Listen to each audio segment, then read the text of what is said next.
Hey there everyone, IdrA here with game number 2 of this best of 3 series between the purple Protoss Dream Legosu and the green Zerg EG IdrA. I will shortly be spoiling what happened in game number 1 on Zelnaga Cavern, so if you don't want to hear that from me, please pause this video right now and follow the link or the description to the first game and watch that for yourself because it is an interesting game and I would advise you watching that before this one. At any rate, let's go over what this series is from. This is a best of 3. Part of the Intel Extreme Masters Season 6 qualification to Germany. Both these players in the North American pool of the 16 finalists fighting it out for the right to go to Germany for the Intel Extreme Masters Season 6 Global Challenge in Cologne, Germany. This is once again IdrA in the 8 o'clock and Dream Legosu in the 2 o'clock here on the Shattered Temple. And in game number 1, we did see IdrA take that down with a combination of superior micro and superior macro, just taking that gold expansion a little bit earlier. There was some initial skirmishes, nothing too large to speak of in the early to mid game, but IdrA did take that gold before Legosu was able to take his, and that allowed him to have a pretty nice income lead throughout the entire game and let him just macro up his army a little bit faster. And in that final clash outside Legosu's base, IdrA was able to show off his outstanding micro using great fungals and then a clutch neural parasites to kind of just steal the deal, and he came out very far ahead in that battle, so Legosu just decided to GG out of that game, and that's how we arrived. So where we are now, Legosu down 1-0 to IdrA here in this best of 3 series. So if IdrA moves on, or if IdrA wins this game, he will take the series down. I believe this is a double elimination bracket, however, so Legosu will not be out quite yet. He will, however, have that one loss on the record that you obviously do not want, because the fewer losses you have, the better. I suppose that was one of the most obvious statements of the year. At any rate, in this game, we'd have that Assimilar going up, and pretty standard play right now, the Gateway, about to warp in for our Protoss player IdrA. You know, being IdrA and taking that expansion before the 3-minute mark at his natural, pretty standard for him. Keep in mind, this is not the MLG version, so there are no supply depots here at the bases of the ramps. Probably won't be a huge factor as there isn't a Terran in this game to use any early game wall of shenanigans, but just a little bit of info. That's why there are no supply depots here if you are already used to seeing those from watching too many MLG map versions of this game.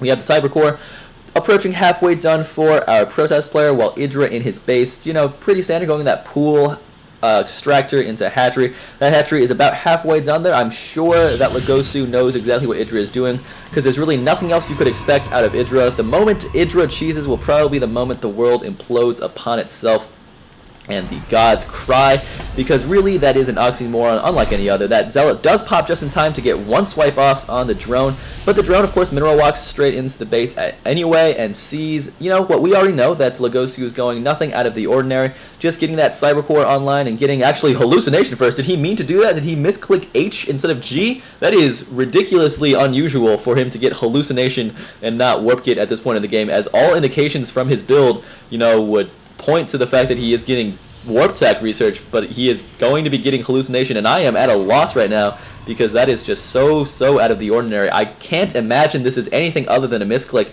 as G and H are so very close on the standard QWERTY keyboard. How long will it take for him to realize that? Is he actually going to get hallucination researched this early in the game? I suppose he's, you know, at this point might as well let it finish because he's committed a lot of time to it anyway, so I guess he will let hallucination finish and then get warp gate tech online. I suppose that's the only course of action at this point. Did he realize that? Is he trying to turn this into a warp gate at this point? Nope. I guess he resigned himself to the fact that he accidentally did that, as 2 more gateways are going to be warped inside his base. IdrA's natural expansion is up and running, which should give him a pretty nice income, but he does have a 500 disadvantage, so it's going to be right around even. And here comes warp gate tech, going to be chrono boosting that out because he really does need that. I guess maybe he did mean to get hallucination. I'm really not sure at this point if he wanted to do that on purpose or not, or if he just, you know, clicked H instead of G. But only time will tell. Maybe he'll get a sentry heavy army and just make IdrA rage quit with some ridiculous hallucinations. Because I suppose if anyone in the StarCraft community could be blown out by hallucination, it possibly might be IdrA, not taking the time to think, you know what, that's not actually possible. Just seeing, you know, for instance, 4 Colossi coming at him at the 6-minute mark and just GGing out, or not GGing, but rage quitting out because he thinks that the Protoss player hacked or something. Anyway, back to the actual game at hand. We have Legosu getting his natural expansion Nexus up and running. That's about a fourth of the way done, approaching halfway done as I've had it selected. His army is, or his production facility rather, he has 3 warp gates online right now, or 3 gateways rather, as warp gates still isn't researched. It's a little over halfway done. I'm not used to that not being done, this late into the game. But I suppose that's what happens when you get hallucination first out of your Cybercore, as IdrA does have those roaches and lings streaming down to his opponent's base. You can see the constant stream of green dots, swarming down here, as Legosu might be in some trouble because his production facilities just won't be very quick without warp gates online, as this gateway is being, pot-shotted by some roaches, as they are going to force the cancel on that gateway, and Legosu will have to cancel his Nexus as well, going to be retreating back into his base with this measly army of 2 sentries, 1 stalker, and 3 zealots. IdrA has 8 roaches along with about 24 lings loose right here at the front door of our Protoss player. Warpgate did not just finish, so at least he has Warpgate online at the 8-minute mark and will have 3 Warpgates to work with. As lings are just going off in the assimilator up here. Not the most crucial building to attack, but I suppose they can get it for free, so why not? And these roaches with this ling spotting the high ground actually taking out the Cybercore. So Legosu is in some trouble here at this point in the game, because if that was a mistake indeed with hallucination, it will be a very costly mistake, as he is forced to just resign himself to force fielding this ramp and trying to hold IdrA off, because of course you can force field indefinitely and that will prevent IdrA from being able to get up there. Has 2 more gateways going to be warped in from our Protoss player, so he's going to be transitioning into apparently a Korean 5 gates. No Cybercore, just those 5 gateways. Churning out Zealots at this point is really all he can do. Getting that Nexus up once again, however, so he will be able to expand with those excess minerals from having cancelled so many buildings at his natural expansion previously. IdrA's natural expansion has been up and running for a while, and this is not going to look good for Legosu, as IdrA has an 8 harvester advantage, which does equate to a 400 or so minerals advantage in the income. Looks like IdrA is sitting at 172 actions per minute, while our Protoss player is right there at 115, still in the triple digits, still very nice. Is IdrA going to be moving across the field once again with some lings? This probe, so unlucky, does get swarmed and taken out by those Zerglings. Inside our Protoss player's base, these 2 gateways haven't been made into warp gates quite yet, so Legosu, I don't want to say it, but he might just be slipping a little bit here, as he's really not on top of much of anything. First getting that hallucination, and then not turning these into warp. He is going to be turning these into warp gates now, so not too much time lost there.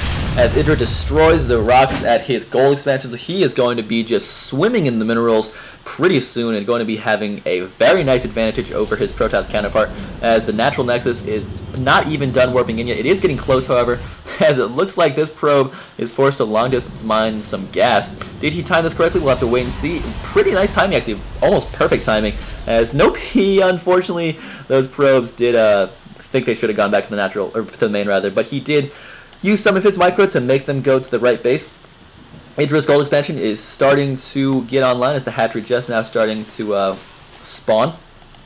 Meanwhile, Legosu, I don't think he's still... Oh no, he has Cybercore once again, so he did manage to warp that back in. So he is a little bit behind, and by a little bit I mean a lot behind in his build order, probably. Not what he anticipated happening in this game. But, of course, things don't always go as planned. No battle plan survives contact with the enemy. He is going to be moving out to the middle of the map with this pretty nice force, all things considered, of Protoss units. And the Zerg army, the Zerglings are down here, and the Roaches are up here, so they are split apart. Will that be good enough to allow our Protoss player to do some damage? We'll have to wait and see, as lings are going to be loose at the natural once again, and there's nothing here to defend, as his army is completely across the map at IdrA's main base at the creep right here. Roaches going to be trying to make these Protoss armies leave, but looks like force fields are going to be preventing the Roaches from chasing them in too much earnest. And these Zerglings still loose right here at the natural expansion. One Zealot trying to hold the line, but of course that will not end very well for that Zealot. Does get taken out, and there is just about... actually only 3 Zerglings at this point, as force fields do go off, and that sentry did take out a couple of Zerglings before it was finally eradicated. But it's like... damage mitigation happening right now from Legosu. Only 12 workers killed. Could be a lot worse on IdrA's end, or on Legosu's part rather. And here comes a pretty good engagement right here outside IdrA's, between his natural and his third base rather, as these Roaches will actually turn tail and run a little bit, as a macro hatch is going up between his second and third bases. That just now popped in. A spine is here poking away, at our Protoss players' units, and Legosu does decide to GG out of this game as he was really far behind. You know, seeing that gold expansion taken and then seeing the macro hatch up just kind of alerted him to the fact that he really was pretty far behind in this game, and deciding, you know, to concede this game and this series to IdrA. So very well done by IdrA, showing us why he is very well respected as a player in his own right. He does take this series down and get one step closer to qualifying to the Intel Extreme Masters Season 6 Global Challenge in Cologne, Germany. Well played by IdrA. I hope you guys enjoyed that series, and I will see you guys next time.